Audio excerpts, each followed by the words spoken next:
Welcome to the podcast of MotorWeek, television's original automotive magazine. MotorWeek is made possible by TireRack.com, RockAuto.com, and by DieHard. Here's your MotorWeek podcast host, John Davis. And we're having just more fun than a body should have. John Davis here. Welcome. Thank you, Alec Webb, to our MotorWeek podcast number 120 in Studio C at MotorWeek World Headquarters. I have writer-producer Brian Robinson with us. Hello. And our over-the-edge reporter, Zach Maskell. Hello. And our writer, Patrick Lucas. Hello. We're all here today to give you our opinions and our rants and our raves and a lightning round and a viewer question and whatever else we can find to fill the time today. But let's start with the cars. That's what everybody wants to know about. And we've got some doozies that we are in the process of testing. You like that word, Brian? I do. Like doozies? Tune into MotorWeek. You'll hear that again sometime very soon. We promise. 2016 Mazda MX-5, otherwise known as the Miata. Okay. Finally here. Finally driven it. What do you think? And there's a silence that fell over speechless. the table. Go ahead. You've spent a lot more time than I. I spent a lot more time. I drove it for about a half hour.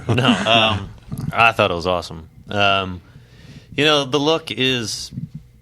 I don't really care because Miatas in the past, when I was like growing up, everyone was like, that's such like that's a so chick car. true. Yeah, exactly. That's a chick car or something like that. But I don't even care at this point because I've driven them and I know how much fun they are, so I could care less what this one looks like. But it is pretty. I think pretty this good. looks more like a German, a BMW Roadster. It does, yeah. Zach and I were looking at It's video still yesterday. friendly in the front. Though. Yeah. It's still got a big smile on there. So it looks cool. The interior, I thought in the video, I was like, wow, they really stepped it up. But you get in, it's still pretty basic. not in a bad way, but Yeah. hard plastics. Doesn't No glove cheap. box. Yeah, I mean, exactly. But so much fun to drive.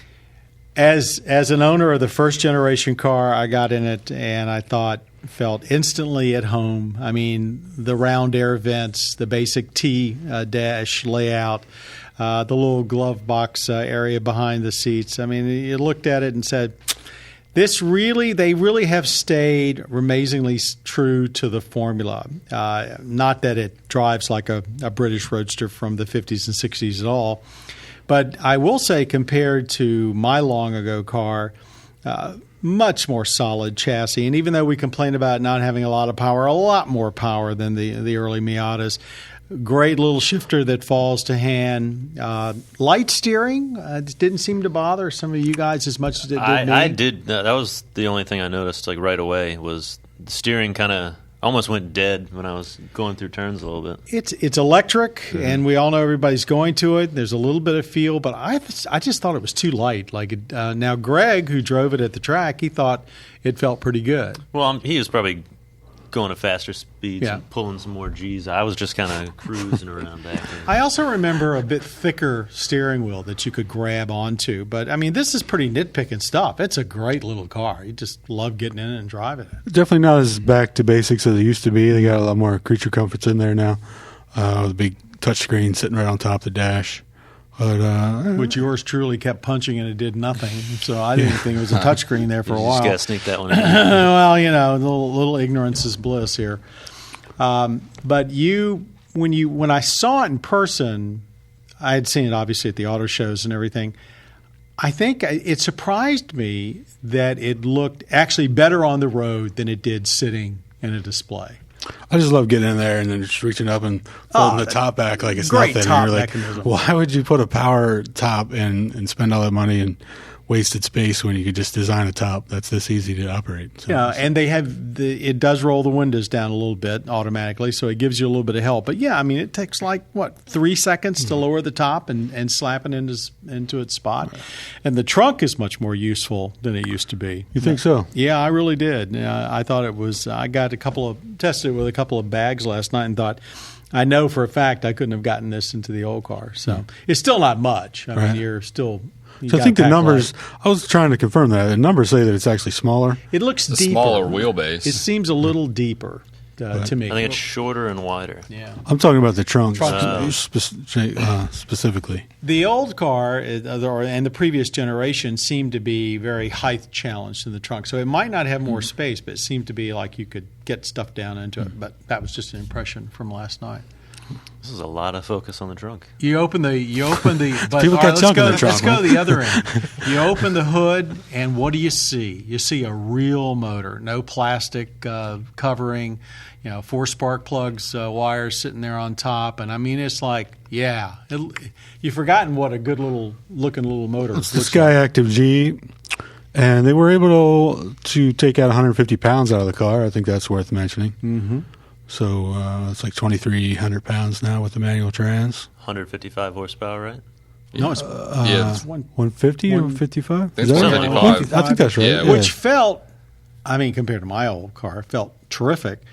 But what is Alfa Romeo going to do to one-up this car? I mean, if they're going to bring out basically a version that's based on the same chassis, you have to think, how can they best this? Because it's going to be more expensive. Yeah, obviously they'll have a more attractive body probably. They'll have better materials inside. That would probably be the two areas. No power steering. Oh, I don't know about that. That'd be pretty tough to haul around. Yeah, electric power steering is going to be in every car. Old 4C, right? Well, yeah, but doesn't. you don't have any weight over the front wheels there with the engine in the back. That's a big difference. But jump in, I just think it's a home run. And, of course, I think they do. They already know that probably. Cool car. You Miata guys and girls out there, you are enthusiasts, I'll tell you that. And you're not going to be disappointed with this thing. It's got tons of low-end torque. And, I don't really think that can be said for previous generations quite as much. You would use the word tons of low-end? Well, more than adequate. Yes. Yeah, Greg's comments from the track were actually pretty very favorable on the engine. Yeah, and he mentioned too that this is an old style front engine, rear drive, lightweight, over the rear end roadster. So if you basically go in too hot, you're going to meet your tail end coming around. Well, that's what it makes it a lot of fun to drive. But most of the cars we drive today are far more forgiving than that, and so this is. That part of the character of the car seems to have been maintained. A little more on the price, obviously, with all the new stuff, but they've a lot more features. Obviously, they've combined stuff like the club trim now comes with you used to have to upgrade further for the handling package to get the Bilstein dampers and all that. That all comes with the club package now. So, but glad we had a chance to sample it out. Our road test was basically an absolute pleasure to execute. Mazda MX-5.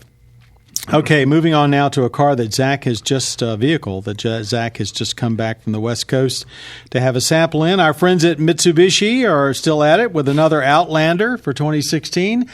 Much changed, more of the same. What would you say? What say you? What say you? Well, I say there's over 100 improvements, or so I'm told, from last year's model. That's a good start. That's a good start. Okay, that's marketing speak. Can we go through them one by one? Yeah. Actually, don't everybody throw Murph balls at him at once. I wouldn't have been surprised if we heard everyone, but they definitely got detailed for us, and it really did actually help to kind of notice some of the stuff. The doors shut a little bit with more of a good thud when you're like in a bank vault. Exactly, and well, not quite, but they shut better. They really did listen to customers and what they had to say, because one of the main things I think that we could all agree is the lousy CVT in the 4-cylinder and the really loud cabin noise and wind noise. So they went in there and they put in a whole lot of sound dampening material. I mean, they said they even put this stuff behind like the side view mirrors, and you can really tell a difference because they actually put us in the 15 and then directly after right into the 16. So for those of us that hadn't driven one in a while could compare, but we're all pretty familiar here. We've got the Sport in right now, and which is a great little workhorse. I mean, it's kind of like the unsung hero of our long-term fleet. Yeah, and it's not bad. I mean, those engines, by the way, carry over. The inline 4 and the V6 both carry over. I will tell you that the V6 does feel underpowered. It's good. It's up to 3,500 pounds towing capability, so that's nice. But That's otherwise, more than most vehicles in its class. and for a cheaper price, and you can upgrade to leather for one of the cheapest prices. Did they say anything about this hybrid vehicle that they've had a lot of press, especially in Europe, and when it's going to come here? No, there wasn't much talk about that at all. Hey, you know what I did notice, Zach, which probably you could tell us a little more about? The back seats. Hey, the back seats. They- Third row or the back? Oh, that sounds like that was a planned exchange. No, so why No, don't it you certainly wasn't.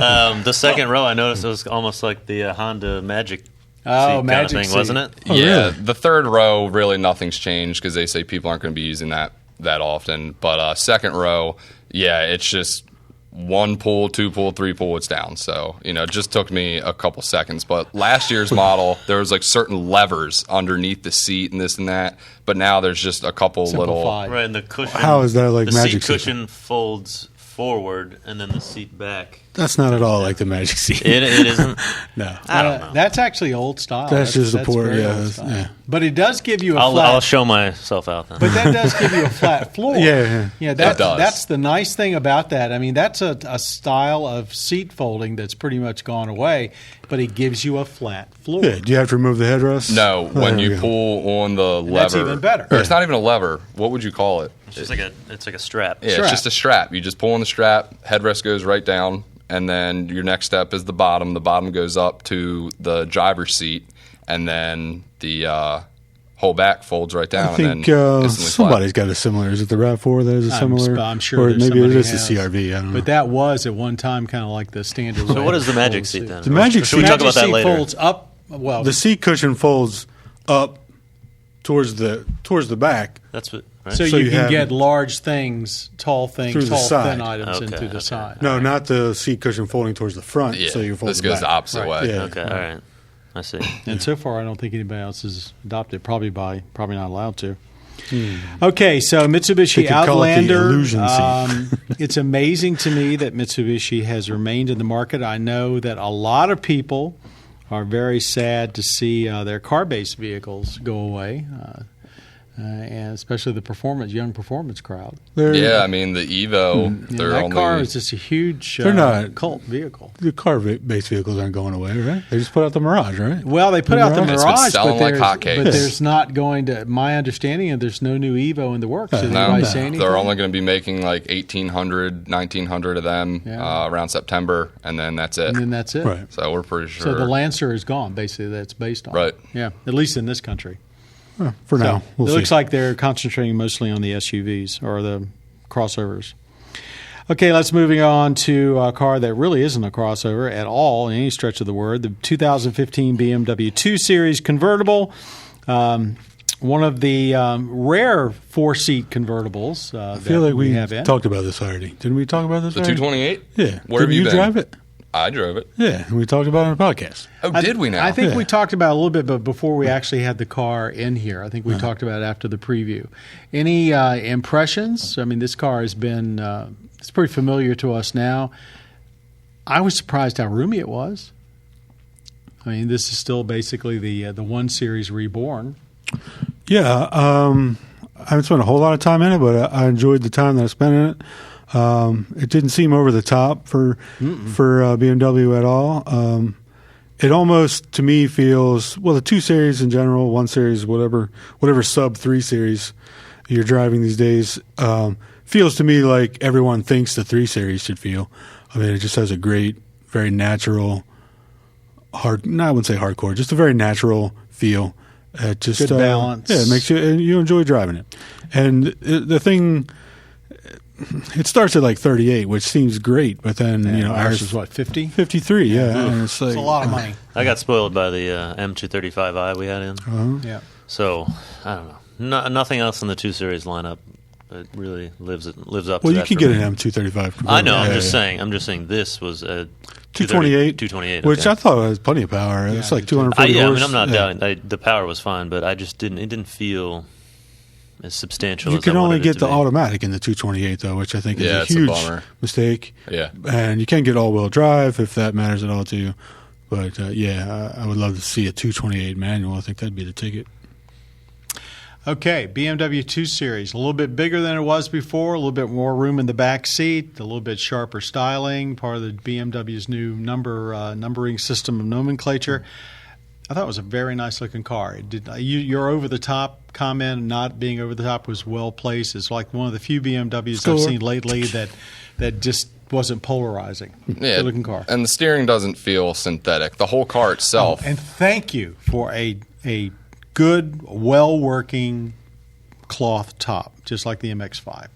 No big hard top you've got to find space for or anything else. Well, it's power operated. Yeah, it's power operated, but at least it works fine. At least I bought a it's not this BMW. big, I'm not going to put it down myself. No, Yeah. I understand the need for it. Plus, there's the back seat. You couldn't Can't reach it. Yeah.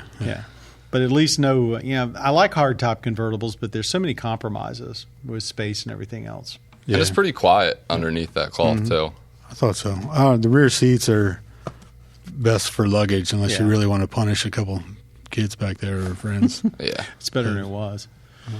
Okay, moving on. Before we move to our lightning round, I want to pause a second to give you what you normally hear in public television, and that is a little pause for a break to talk about donating.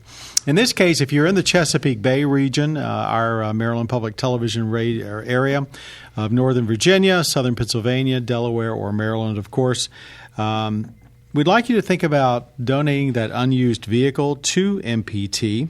MotorWeek has an MPT program where we look for vehicles that we can basically resell and use the proceeds to help Maryland Public TV, and of course that means MotorWeek as well. Keep fabulous programming like MotorWeek. Yeah. Just to keep fabulous programming. There like you go. MotorWeek All the quality. That's the programming pitch. that You've been listening. We do accept most vehicles, including cars, trucks, motorcycles, RVs, and if you've got something else on your lot, let us know, and we'll talk to you about it. Two things to remember. One is a phone call. One's a website. If you're interested in donating your vehicle to MPT, at 888-777-9633. The number again, 888-777-9633. That number goes directly to Patrick. Is that correct? That's correct. Into Yeah, his and office. You it'll can go right speak to to Patrick voicemail. Lucas himself. Or easier, folks, is go to the website, mpt.org, and look for the donate button. And if you've got that vehicle, we'd love to take it off your hands. We'll take golf carts, too. I think we probably And will. trailers. Maybe I could use More one of of the those. merrier. We'll think about it. Now it's time for our lightning round. Our panelists have 2 minutes to debate a trending automotive topic. When it's up, they'll hear the bell. All right. There's been a lot of rumbling lately about mergers within the auto industry. Most notably, Sergio Marchionne of Fiat Chrysler is rumored to be heavily pursuing GM as a partner. As a matter of fact, even this week, he was trying to get investors in GM and Chrysler to hound them about it. GM has said, no, thank you. But his point maybe is one that can't be ignored. He thinks that there needs to be a lot more consolidation in the auto world going forward because of the enormous cost in developing new cars. That smaller companies like Fiat Chrysler and by extension people like Honda won't be able to go it alone. What do you think? Well, we've already seen it happening in a smaller scale. I mean, Toyota's working with everybody. They own 16% of Subaru. Yeah, and Mazda Has a tie-up. So almost even Ford and GM or what they're going together in a trans, that 10-speed trans. I mean, everybody's working with somebody to, help lower development costs and share what they can. As far as, I mean, is this like an actual merger? They want to actually That's what they merge? want, Or, yeah. Yeah, it's I not don't just see that happening. partnering, No, right? they- It's a full merge. And that's what I guess where I stopped and say, since everybody, it used to be that car companies couldn't cooperate with each other because there were antitrust issues. That seems to be pretty much gone by the wayside because nobody's got a dominant share of the market anymore. So all this partnering seems to be working out pretty well. Why doesn't he just pursue more of that? I don't really know. Let's get him on the phone. But he is very aggressive on it. Would the world be a better place if there were fewer independent car companies? Let's ask you the question from the other way. I just think it'd be weird in terms of innovation, right? That's where innovation comes from, is two or similar technologies, but one is developed better. What if you if you had all these companies working together on one thing? There really wouldn't be rivalry, right? Innovation. I think there's something to be made from that. I mean, you do have Volkswagen, who seems to own more brands these days than anyone else. And you could argue, yes, that has helped them become, if not number one, number two sized automaker in the world. But it certainly hasn't helped them with sales in this country, where they still seem to lag. So I'm not sure that size – I mean, we've learned from the past that size is actually a detriment. Look at GM and look at Toyota with all of its problems. I think the fewer choices you have is always a bad thing. You always want more choices. Competition breeds better products. Yeah, and this is kind of similar. Ford, I think, in the headlines, they're selling patents for their EV technology, or battery technology, or something like that. And I think that's still a big piece of business that I would imagine car companies want, is being the first to innovate and discover these things, patent them, and then sell them to other car companies. So, Mr. Marchione, I guess our considered opinion, for what it's worth, and probably not a lot, is that you've got a very good company there, and you might be better off making partnerships and going it alone. I don't remember us saying that. Well, as Pat Goss would say, do not do it. Do not do it. Don't do it. All right, moving on now to let's talk our viewer question. Nita writes, my air conditioning starts off blowing hot air, just like most of us here at MotorWeek, and gets cooler once it reaches 40 miles per hour. Much like me, I got much cooler when I reached 40. Do I need Freon or whatever coolant's in it, and it may not be Freon, or do I have a major problem? Okay, Actually, Nita. I disagree, Brian. You used to have a ponytail, and that thing was old MotorWeek killer. Like, you looked way cooler before 40. My bad. I mean, if you could grow that back, we'll give you I have the opposite Now, problem. come on. Nita has asked us a serious question. Okay, Nita. Do you have coolant? Air conditioning systems are not things to be trifled with by mere mortals. You need to basically have somebody that knows the system look at it.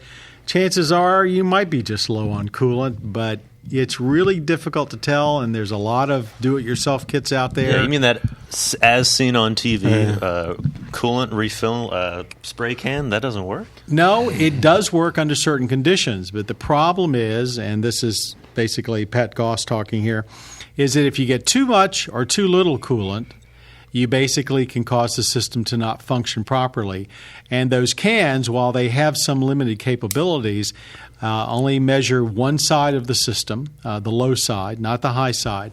And it may be a Band-Aid. And it may be a Band-Aid for what the real problem is. Now, here's some. Go ahead. I was just saying, not to mention they're a closed system, so if you are low on Freon, there's a reason that you're low. You've lost some. You've leaked it out. Somewhere there's it's probably leaking. a bigger issue. You put some in there, and it might work for a while, but there's a bigger issue there, I would think. And you do risk some possible damage to the system if you do it poorly. And I know I have done it myself in the past, and generally I can tell you it's a Band-Aid. So our advice is to talk to your friends, find someone that's a reputable mechanic that specializes in air conditioning systems. And today it is a specialty. And have them take a look. Chances are they'll give you an estimate without actually doing the repairs and be able to find a reasonable way to fix it. But it could be something, you know what? It could be as simple as the valve caps on the system. They are actually, as I learned recently, are the primary way of sealing an air conditioning system is the little valve caps over the valves. And it could be nothing more than just needing a couple new of those. So, or it could need a compressor that's going to take hours to do, and get a couple quotes from different That happened places. to my Audi. yeah, I mean, it can be expensive or it can be simple, but probably not a do-it-yourself job. That's our best advice. Sorry, Nita. Sorry for the bad sorry we news. couldn't help you a little bit more. Maybe you could donate that car to And that number again is MPT.org. all right. Rant and rave. Any rants and raves? Let's lead off on something that Nita just said. You know, our car's just becoming so horribly complicated that every problem is going to be a major problem. Where are we headed with this stuff? Well, I mean, I like the cars are complicated because when they work correctly, they're Fabulous. amazing pieces of technology and engineering and all that. I mean, things break. I get it. I mean, sometimes it's expensive, yeah. But, you know, things happen. There are fewer and fewer things that you can do yourself, but things break on. I don't care what brand it is. Yeah. But I think things last a lot longer than they used to too. So there's not as much work that needs to be done. So all right, now here's the when I was at our age, back in the 60s, in 1964, my father bought a 1964 Ford Galaxy 500, had every bell and whistle on it known to man. People don't realize how much better cars are today. By the time that car got 20,000 miles on it, absolutely everything that could be replaced had to be replaced. Yikes. The tires had long been replaced. Shock absorbers, belts, muffler systems, you name it. The generator, you didn't even have alternators yet. Everything in that car by 19 to 20,000 miles was shot. And okay, that was 50 years ago. But look how now, we talk about 80, 90, 100, 120,000 miles. People, starting doing their first so-called tune-up at that stage. By that time, I think by 20,000, we'd had it tuned up at least twice. Yeah, that's the trade-off. I mean, they last longer, but they're more expensive when they do break. Yeah, I'd still like to be able to fix the things that break myself. And you are the closest thing to a shade tree mechanic we have. You are, probably. Zach. Zach basically You're does giving a me lot of credit here. We see what you come driving to work in. I mean, AC Drifting units in the parking lot. They're always going to break. But I just feel like on the newer ones, it's going to take me longer to get under there and look at it as it is. So, I mean, you guys know where my stance is with all that. There is an interesting point of view, which Pat Goss is not here to talk for himself, but his whole philosophy about car repair and why he's so good at diagnosing problems is that he sits down to understand how things work first, and then from there he's able to diagnose a problem. It's a good way to look at it, and maybe as all this stuff gets more and more sophisticated, we just have to do our homework a little bit longer and figure out how they work. I'm not an engineer anywhere close to it, so...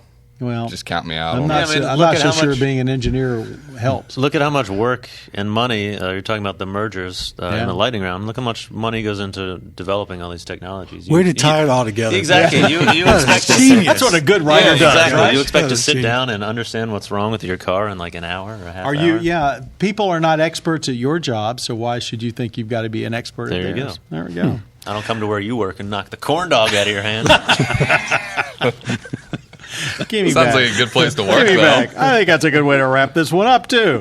If our audio engineer, Jim Bigwood, has picked himself off the floor, he'll get ready for the closing credits. Our podcast creator, once again, Bob Mixter. And you've heard from Patrick Lucas, our podcast producer, and the guy with the bell, who rounded out this MotorWeek podcast number 120. Go ahead and hit it. All right. Make yourself feel better. I felt good. To all of you out there, thank you very much for listening. Be sure to watch MotorWeek on all your local public television stations and even pick up the phone and contribute to them once in a while. Also, all of our friends over at the Velocity Cable Channel, we're delighted to be there as well. I'm John Davis. On behalf of all of us at MotorWeek, thanks for watching and listening to MotorWeek. You have been listening to the podcast of MotorWeek, television's original automotive magazine.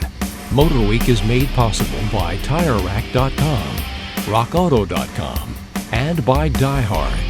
For additional information on podcasts, videos, and showtimes, visit our website at MotorWeek.org. And watch MotorWeek, television's longest-running automotive magazine series each week on your local PBS station.